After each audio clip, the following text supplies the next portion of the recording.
آصف سعید خان کھوسا 21 دسمبر 1954 کو ڈیرہ غازی خان میں پیدا ہوئے۔ اپنے تعلیمی کیریئر میں انہوں نے ہمیشہ نمایاں کامیابیاں حاصل کی۔ میٹرک میں ان کی ملتان بورڈ میں 5ویں اور ایف اے میں لاہور بورڈ میں پہلی پوزیشن تھی۔ انہوں نے گورنمنٹ کالج لاہور سے بی اے میں پہلی پوزیشن حاصل کی۔ چیف جسٹس آصف سعید خان کھوسا پنجاب یونیورسٹی سے انگلش لٹریچر میں ماسٹرز کرنے کے بعد بیرون ملک چلے گئے۔ انہوں نے کیمبرج یونیورسٹی سے LLM اور پھر بار ایٹ لا کیا۔ 1979 میں ملک واپسی پر وہ باقاعدہ طور پر وکالت کے پیشے سے منسلک ہو گئے۔ انہوں نے متعدد کتابیں بھی تصنیف کی ہیں۔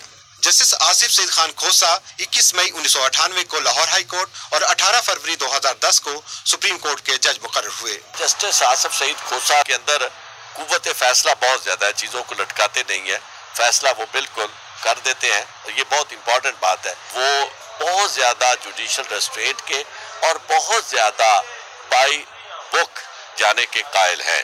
دھیمے مزاج اور پختہ ارادوں کے مالک چیف جسٹس آصف سعید خان کھوسا کے بارے میں مشہور ہے کہ وہ مقدمے کے حقائق تک جلد پہنچ جاتے ہیں۔ لٹریچر میں خاص دلچسپی ہونے کے باعث ان کے فیصلوں میں شیکسپیئر اور دوسری ادبی شخصیات کی تحریروں کے حوالے ملتے ہیں۔ صاحب میرا خیال ہے گفتگو فرمائیں گے عدالت کے اندر، اور یہ تقاضا بھی ہے کیونکہ عدالتوں کے اندر خوف نہیں ہونا چاہیے، کسی قسم کی یہ احساس نہیں ہونا چاہیے کہ شاید کوئی دباؤ ہے۔ آصف سعید خان کھوسا ایک اسکالر جج ہیں، جورسٹ ہیں۔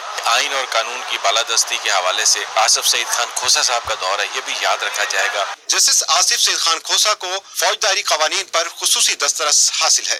وہ پاناما دستاویزات سے متعلق کیس کی سماعت کرنے والے بینچ کے سربراہ تھے اور ان کا شمار ان 2 ججز میں ہوتا ہے جنہوں نے ابتدائی فیصلے پر اختلافی نوٹ تحریر کرتے ہوئے محمد نواز شریف کو صادق اور امین کی کسوٹی پر پورا نہ اترنے پر نااہل قرار دے دیا تھا۔ وہ اس بینچ کے بھی سربراہ تھے جس نے سابق گورنر پنجاب سلمان تاثیر قتل کیس میں ممتاز قادری کو سزائے موت سنائی۔ جسٹس آصف سعید خان کھوسا آسیہ بی بی توہین رسالت کیس کی سماعت کرنے والے بینچ کا بھی حصہ تھے اور انہوں نے اضافی نوٹ بھی تحریر کیا تھا۔ خصوص صاحب کے پاس ایک چیز آپ نے دیکھی ہوگی کہ ہمیشہ وکیل سے بھی زیادہ پڑھ کے آتے ہیں اور کیس کے فیکٹس پہ اور لا پہ ان کی زیادہ گرپ ہوتی ہے۔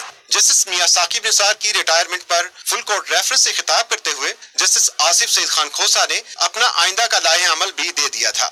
انہوں نے واشگاف الفاظ میں کہا کہ از خود نوٹس کے اختیار کا استعمال صرف ناگزیر صورتحال میں ان قومی اہمیت کے معاملات میں دادرسی کے لیے کیا جائے گا جس کے لیے کوئی اور فورم دستیاب نہ ہو۔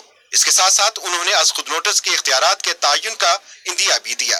11 مہینے بہت ٹائم ہوتا ہے، امید ہے کہ لو جوڈیشری کے اوپر کام ہوگا، اس کی ریفارمز کے پہ کام ہوگا، بارز کی جو پرابلم ہے ان کے اوپر بھی کام ہوگا، وہ ایک حل نکالنے والے جج ہوں گے۔ چیف جسٹس نے ریاستی اداروں میں ہم آہنگی پیدا کرنے اور ماضی کی غلطیوں کی تلافی کے لیے سربراہی کانفرنس بلانے کی تجویز دی۔ ان کی تجویز ہے کہ صدر مملکت کی سربراہی میں تینوں ریاستی ستون ماضی کی غلطیوں کی نشاندہی کرتے ہوئے آئندہ کے لیے آئینی دائرہ کار میں رہتے ہوئے فرائض انجام دینے کے حوالے سے مشترکہ حکمت عملی وضع کریں تاکہ عوام صحیح معنوں میں آئینی جمہوریت کے ثمرات سے مستفید ہو سکیں۔ چیف جسٹس نے عدلیہ کی ہر سطح پر زیر التوا مقدمات جلد نمٹانے کے لیے خاکہ بھی پیش کیا۔ چیلنجز تو بہت ہے لیکن چیف جسٹس آصف سعید خان کھوسا کا کہنا ہے کہ مؤثر حکمت عملی کے ذریعے انصاف کے راستے میں حائل رکاوٹیں دور کر لی جائیں گی۔ Ejaz Hussain, Pakistan television news, Islamabad. Chief justice of Pakistan justice Asif Saeed Khan Khosa کے حالات زندگی کے حوالے سے رپورٹ آپ نے ملاحظہ کی۔ اب سے کچھ دیر پہلے کے یہ مناظر بھی ہیں جب چیف جسٹس